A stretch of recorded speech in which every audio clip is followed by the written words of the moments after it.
बिस्मिल्लाहिर्रहमानिर्रहीम अस्सलाम वालेकुम। मैं हूं अदील हामिद और आज हम लोग जो हमारा 9th क्लास की नई बुक आई है उसके हमने जो सीरीज़ स्टार्ट की है लेक्चर्स की लेसन्स की कि आपको आसान तरीके से बताना है, क्योंकि किताब जो है वो काफ़ी ज़्यादा मुश्किल लिखी गई है, लेकिन हमने अपने लेक्चर्स को जो है वो आसान से आसान करके जो है वो सिखाने का कोशिश कर रहे हैं हम लोग। और इस आज हमारा लेक्चर नंबर 2 है और इस लेक्चर के अंदर हम लोग पढ़ेंगे बेसिक कॉन्सेप्ट्स ऑफ सिस्टम। अच्छा, इस लेक्चर में आगे जाने से पहले मैं आपको बता दूं कि हमने आज जो नोट्स हैं वो बड़े इंटरेस्टिंग बनाए हैं ताकि आप लोग इससे ज़्यादा से ज़्यादा फ़ायदा उठा सकें। एक तो हमने ये किया कि इसे उर्दू और इंग्लिश मीडियम में जो है वो दोनों में बना दिया हुआ है। ये देखें ज़रा, नीचे हम लोगों ने इंग्लिश उर्दू मीडियम के अंदर और ऊपर हम लोगों ने इंग्लिश मीडियम के अंदर बनाया। और इसके अलावा हम लोगों ने जो है वो क्वेश्चन आंसर के तौर पे आज के नोट्स बनाए हैं। मतलब कि हम लोगों ने क्या किया है, जो भी टॉपिक पढ़ेंगे उसके जो शॉर्ट क्वेश्चंस बनते हैं या उसके अंदर जो भी क्वेश्चंस बन सकते हैं वो हम लोगों ने जो है वो तैयार किए हैं ताकि स्टूडेंट्स को जो है वो अपनी जो एग्ज़ाम की तैयारी है वो भी साथ साथ होती रहे। मीन्स के सीखने के साथ साथ वो याद भी कर लें ताकि वो अपने एग्ज़ाम के अंदर अच्छा परफॉर्म कर सकें। तो इन लेक्चर्स को फिर वही मैं आपको बताऊंगा कि डाउनलोड करने के लिए आप लोग जो है वो हमारे जो वेबसाइट है उसके ऊपर जा सकते हैं। और वेबसाइट का एड्रेस मैं आपको बता देता हूँ कि हम यहाँ पे आप देखें ज़रा, www.saradil.blogspot.com पे आप लोग जाएंगे। जैसे जाएंगे तो आपके सामने जो है वो हमारा ये वाला पेज जो है वो ओपन हो जाएगा। ये देखें, मैंने यहाँ पे क्लिक किया तो ये हमारे पास पेज जो है वो ओपन हो जाएगा। अच्छा, इस पेज के अंदर मैंने यहाँ पे भी वो सारे के सारे नोट्स जो हैं वो लिख दिए हुए हैं और आप यहाँ से इसे रीड आउट कर सकते हैं। नीचे अपना कमेंट जो है वो दे सकते हैं। अगर आपको कोई क्वेश्चन जो है वो पूछना है तो आप कमेंट सेक्शन के अंदर कर सकते हैं, वरना ये जो वीडियो है इस वीडियो के जो कमेंट सेक्शन है वहाँ पे भी आप लोग जो है वो कोई क्वेश्चन हो तो वो पूछ सकते हैं। ये अभी यहाँ पे आप इस लिंक पे क्लिक करेंगे तो जैसे पे क्लिक करेंगे तो इस दफ़ा आपके जो यहाँ पे जो नोट्स हैं आप देख सकते हैं कि वो आपके जो है वो सामने पीडीएफ फॉर्म के अंदर आपके सामने आ जाएंगे। ठीक है, तो आप इन नोट्स को जो है वो यहाँ से जाके डाउनलोड कर सकते हैं।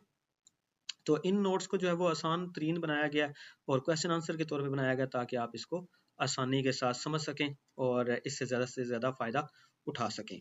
फिर ये जो हमारी वेबसाइट है इसका लिंक मैंने जो है वो इसका लिंक अपनी जो यूट्यूब की वीडियो है उसके डिस्क्रिप्शन वाले सेक्शन के अंदर मैं वहाँ पे भी पोस्ट कर दूंगा। आपने क्या करना है, जस्ट क्लिक करके यहाँ पे आ जाएंगे और ये देखें कि अभी हमारा ऊपर जो है वो लेक्चर नंबर 2 है, यानी लेक्चर नंबर 2, और इससे नीचे अगर लेक्चर नंबर 1 को आपने एक्सेस करना है तो ये जो नीचे वाला लिंक है इसके ऊपर आप क्लिक करेंगे तो यहाँ पे लेक्चर नंबर 1 आ जाएगा और इसकी वीडियो देख सकते हैं। यहाँ से आप वीडियो देख सकते हैं और नीचे की तरफ जो है वो आप इसके जो नोट्स हैं वो देख सकते हैं और यहाँ से डाउनलोड पे जाके इसके जो नोट्स हैं वो भी डाउनलोड कर सकते हैं। इसी तरह से जब लेक्चर नंबर 2 की बारी आएगी तो यहाँ पे हम लोग अभी वीडियो रिकॉर्ड हो रही है, इसकी वीडियो रिकॉर्ड होने के बाद यहाँ पे वो वाली वीडियो आ जाएगी और नीचे जो है वो डाउनलोड का बटन आ जाएगा।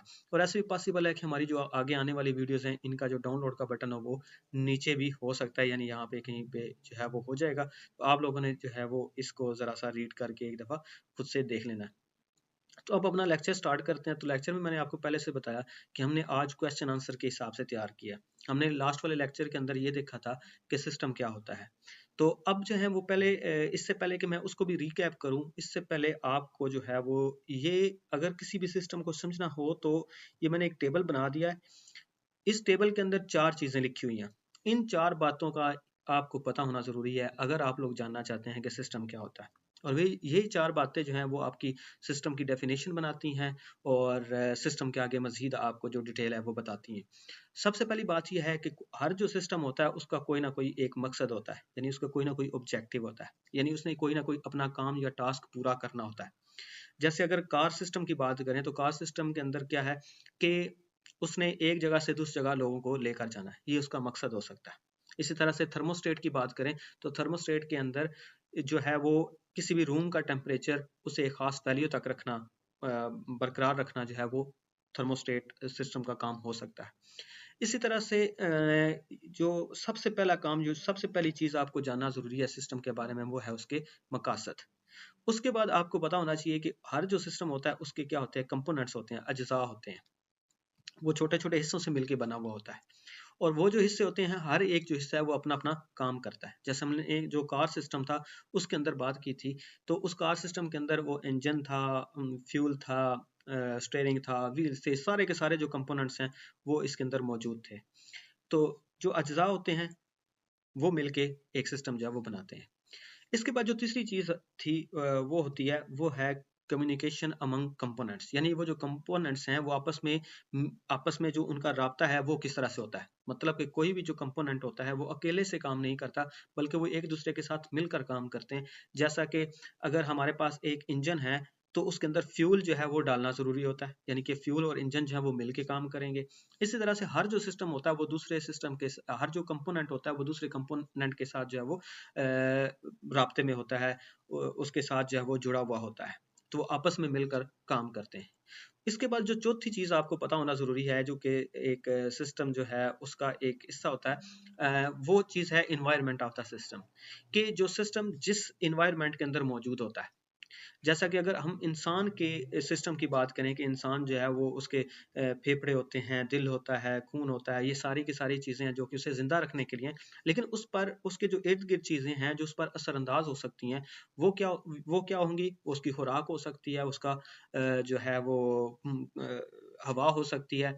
इसी तरह से अगर हम बात करें थर्मोस्टेट की, तो जो रूम है जिसका टेम्परेचर उसने सेट करना है, तो वो रूम जो है उसका टेम्परेचर आगे पीछे हो सकता है, और वो उसका क्या कहलाता है? माहौल कहलाता है। तो हर जो सिस्टम होता है वो किसी ना किसी माहौल के अंदर जो है वो मौजूद होता है। और ये चार चीज़ें अगर आपको पता होती हैं तो आपको एक्चुअल में सिस्टम के बारे में पता चल जाता है कि सिस्टम क्या है।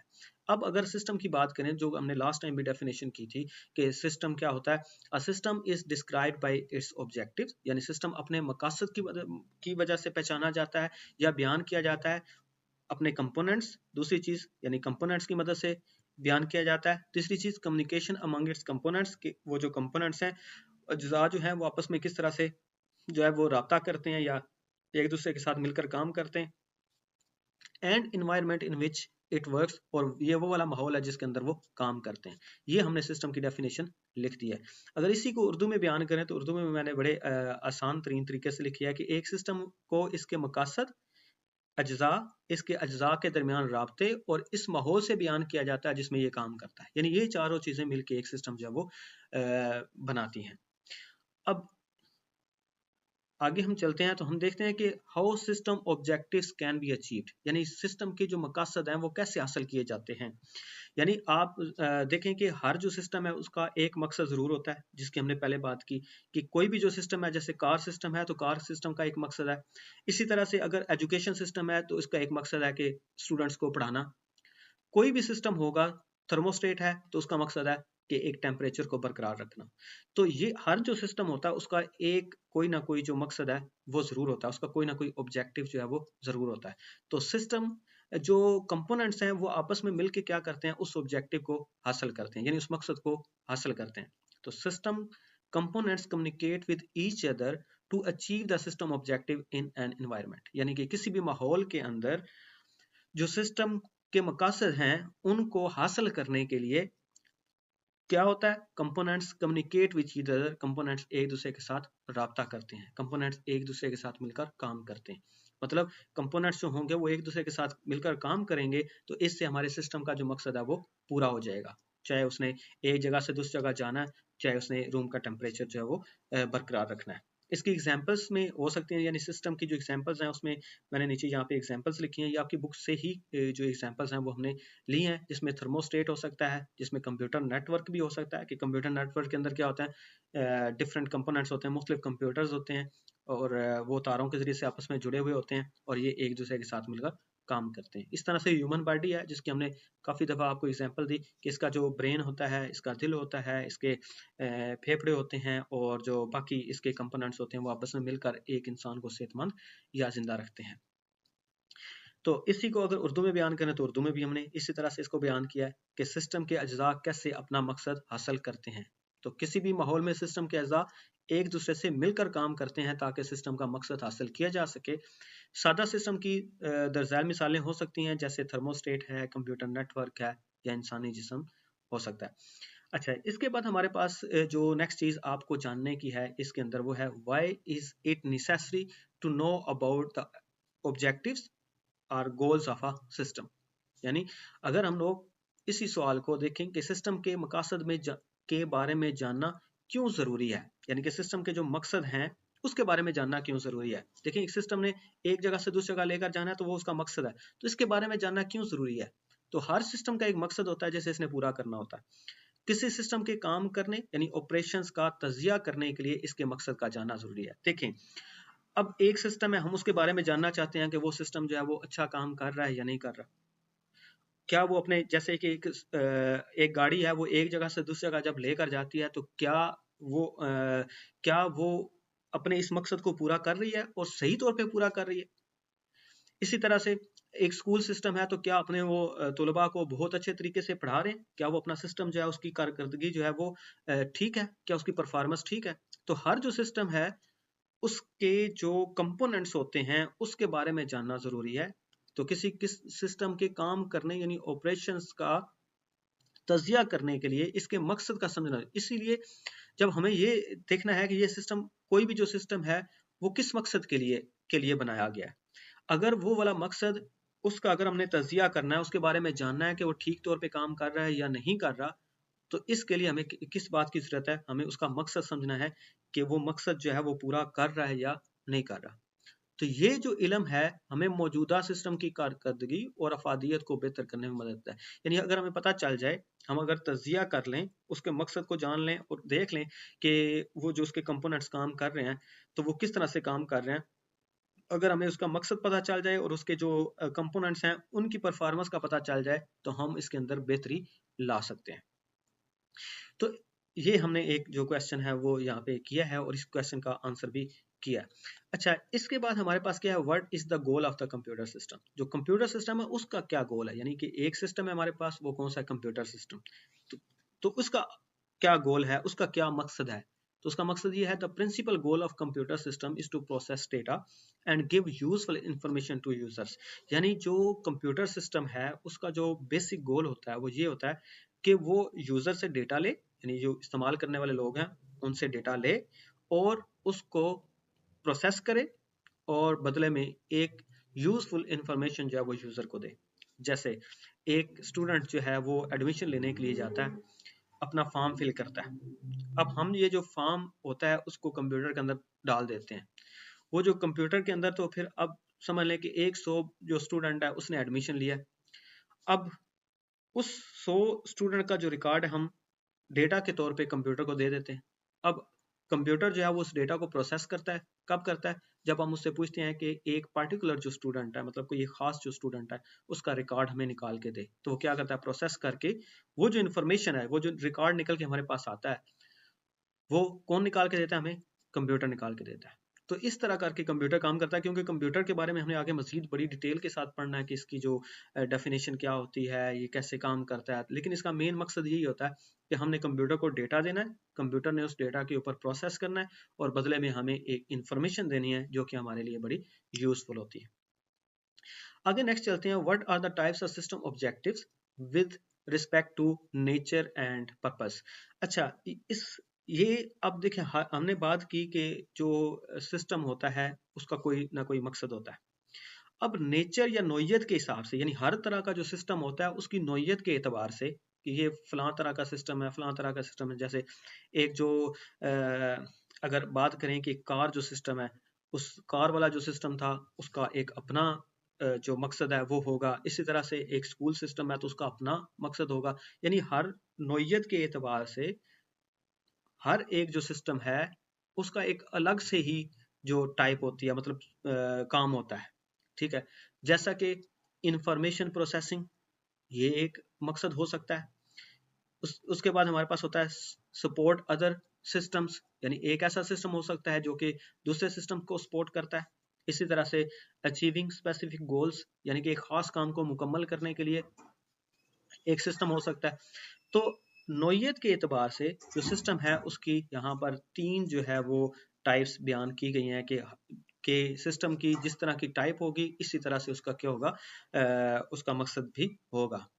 अच्छा, अब इनको बारी बारी हम लोग जो है वो बयान करते हैं, जिसमें देखा जाए तो यहाँ पे मैंने एक तस्वीर जो है वो किताब से कॉपी करके लगाई है। जैसे इंफॉर्मेशन सिस्टम है, आपका जो ब्रेन है, इंसान का जो ब्रेन होता है वो अपने जो सेंसेस हैं, मतलब जो हिस्से हैं उनसे क्या करता है, उनसे इंफॉर्मेशन लेता है, जैसा कि एक छूने की हिस्सा है, सूंघने की हिस्सा है, तो वो सूंघता है, दिमाग के पास जाता है, वहाँ पे प्रोसेस करता है और फिर उसके मुताबिक अमल करता है कि अगर उसे समझ लें कि सूंघ के उसे पता चल जाता है कि क्या आज ये किस तरह की खुशबू है, वो जो किस जगह पे मौजूद है, उसके मुताबिक वो अमल करता है।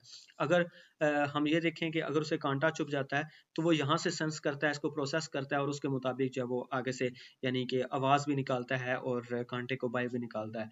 इसी तरह से थर्मोस्टेट हमने बयान किया है कि थर्मोस्टेट एक मकसद को पूरा करता है। वो किस तरह से मकसद को पूरा करता है? वो इस तरह से करता है कि जब टेम्परेचर जब एक ख़ास लेवल तक चला जाता है तो उस जो एयर कंडीशन है या हीटर है उसको बंद या ऑन कर देता है। इसके बाद हमारे पास है दूसरे मोबाइल फ़ोन की हमने यहाँ पे एग्जांपल जो है वो लिखी हुई है। मोबाइल फ़ोन क्या करता है, दूसरे जो सिस्टम्स होते हैं या दूसरी जो एप्लीकेशंस होती हैं, एप्लीकेशन मतलब जो मोबाइल ऐप्स होती हैं, वो जो मोबाइल ऐप्स हैं वो बजाते खुद एक सिस्टम है।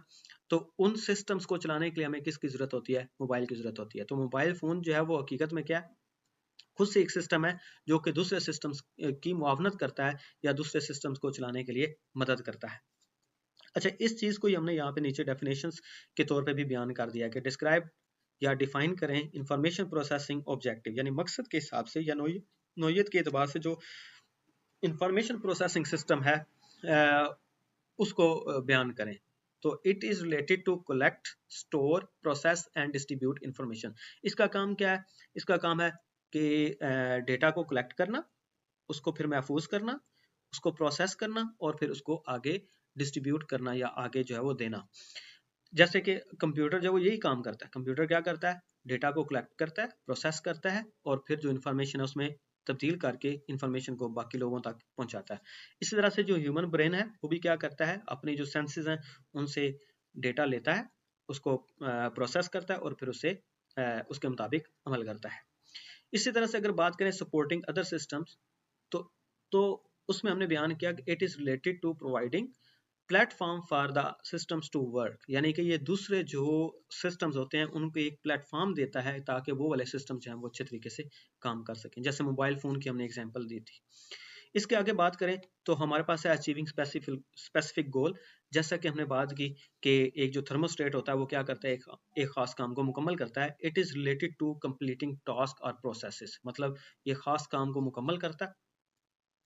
जैसा कि एक thermostat system maintains a set temperature in environment, किसी भी खास जगह के ऊपर जो इन्वायरमेंट के अंदर जो टेम्परेचर है उसको पूरा करने के लिए, उसको मेंटेन करने के लिए क्या इस्तेमाल होता है? थर्मोस्टेट इस्तेमाल होता है। तो आज एक जो लेक्चर है आई होप कि आपको समझ आई होगी। आज हमने इतना ही पढ़ना था, ठीक है। इसको हमने क्या किया है, क्वेश्चन आंसर की सूरत में किया है ताकि आप जो है वो उसको ज़्यादा अच्छे तरीके से समझ सकें, सीख सकें और पेपर की जो तैयारी है वो भी हो सके। मुझे उम्मीद है कि आप लोग जो है वो इससे फ़ायदा उठाएंगे और हमारे चैनल को सब्सक्राइब करेंगे। मैं मज़ीद जो आगे है उसको थोड़ा मज़ीद अच्छा मॉडिफाई करके जो है वो आपके सामने लाने की कोशिश करूँगा। तो आप लोगों ने ये जो है इसको आगे शेयर भी करना है ताकि ज़्यादा से ज़्यादा लोग जो हैं वो इससे फ़ायदा उठा सकें। तो आपको मिलते हैं इंशाल्लाह नेक्स्ट वीडियो के अंदर और नेक्स्ट लेक्चर के अंदर, जो कि इससे भी ज़्यादा अच्छे तरीके से हम लोग बना के आपके सामने हाजिर होंगे। तो अपना ख्याल रखिएगा। अल्लाह हाफिज़।